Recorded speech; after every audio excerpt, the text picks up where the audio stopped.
What's up everybody, Alex here and welcome to the Dota Underlords best builds of the week. This week as we wait for the big update, we got a few builds that help disrupt the current meta. The first is the 6 warrior and good stuff build, and what you're doing here is you got an axe here. You might be thinking, hey Alex, that's a weird place for an axe. Well, that's because your axe has a blink dagger, and what you want axe to do is you want him to blink into the enemy rear line against mages and druids. You want him to disrupt their spell casting with silences and with his taunt, and then once his silence is up, Disruptor should be about ready to cast his silence. And then you have the Tidehunter, Kunkka, and Tiny Stuns. Next thing you know it, Doom is silencing, Arc Warden with his Daedalus or whatever high impact item you're able to put on him. Next thing you know it, they haven't even casted their abilities yet, and they're done. Right? That's kind of the point of this build. If you see lots of enemy spellcasters, this really helps disrupt their ability to cast their skills, and it allows you to kind of take them down before they can do their damage.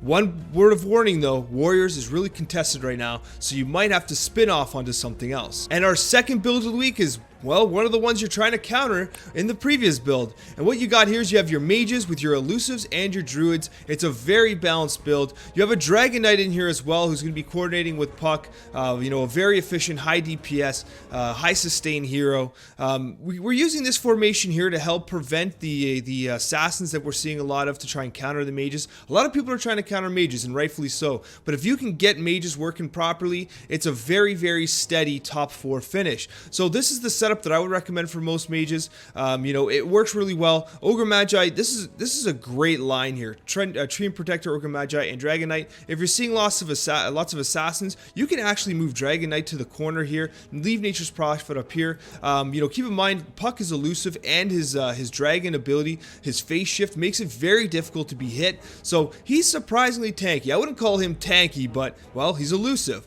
Overall, a very good build and one that I have found a lot of success with. And for the next build, you're probably wondering, Alex, why does it look like a donut? You're missing a unit. Well, that's because I'm trying to illustrate to you the idea of the good stuff mechanics. So basically what you're doing is you got your knights, which is your basic staple unit, right? You got your knights, they're going to be doing work. They're your basic staple. And then you have your warlocks. You want your warlocks, your necrophos, and your witch doctor. They work so well with knights, you got to have them in there. Now, this middle one right here, you might be wondering, who am I putting in there? Well, if you happen to pull, I don't know, a gyrocopter, throw them in there. That's your good stuff. If you happen to pull a Medusa, throw her in there. You pull a Lich, throw them in there. Troll Warlord, now we're talking. Throw them in there. Now, the exception is if you pull a Disruptor, you're not going to want to have Disruptor there. What I would do is I would do this.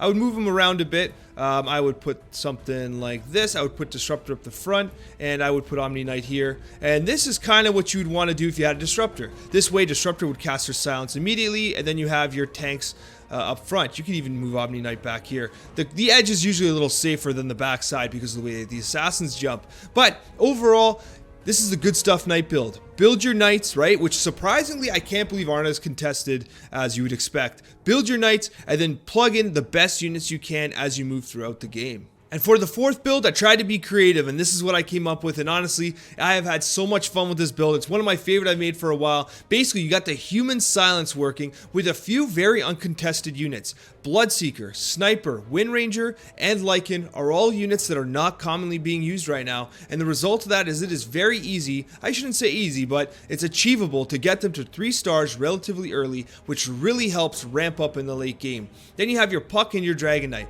I don't have to tell you how good Puck and Dragon Knight are, but that's why they're there. They're there because they synergize perfectly together. You have Omni Knight and Dragon Knight up front as a kind of a meat shield, using their Knight bonus to help keep that front line up. And overall, Keeper of the Light with Crystal Maiden's going to be casting some great abilities. One thing I did, I'd been using Keeper of the Light with a Blink Dagger just to try it out, and I was surprised at how effective it was. If you get a Blink Dagger on Keeper of the Light, I don't think a lot of players expect that, and you'd be surprised how much damage he can do casting from the back line right through the enemy team.